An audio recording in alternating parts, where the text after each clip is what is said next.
Welcome to Pro Wrestling History Daily Top 5. I'm your host, the eclectic gentleman, Stephen Watts, and join me as I count down the top 5 moments for this day in pro wrestling history. But before we get started, don't forget to like, share, and subscribe. And without further ado, let's get our wrestling history on. Number 5, 1991. Tri-State Wrestling, in many ways the precursor to ECW, ran their Summer Sizzler 2 event in Philadelphia, Pennsylvania at Penn Hall.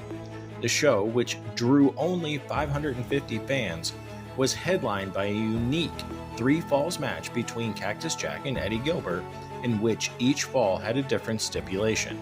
Because of that match, the show became a hot item amongst tape traders at the time. Number 4, 1987. Shane Douglas, substituting for Sting, who was attacked earlier in the show, defeated Eddie Gilbert to win the UWF television title in Morgan City, Louisiana. Number 3, 1934. Haystacks Calhoun is born.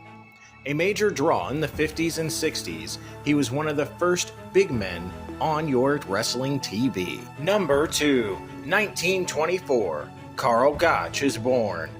In Japan, Gotch was known as the god of wrestling due to his influence in shaping the Japanese professional wrestling style. Number 1, 1872. Tom Jenkins is born. A professional wrestler who held the American Heavyweight Championship 3 times around the turn of the 20th century.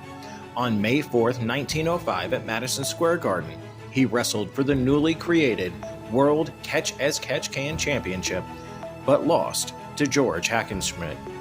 He later taught at the United States Military Academy at West Point from 1905 to 1942, and from 1912 to 1943 also taught wrestling and boxing at the New York Military Academy at Cornwall-on-Hudson in New York. And that's our list. Make sure to comment below what you feel was the number 1 moment for this day in pro wrestling history.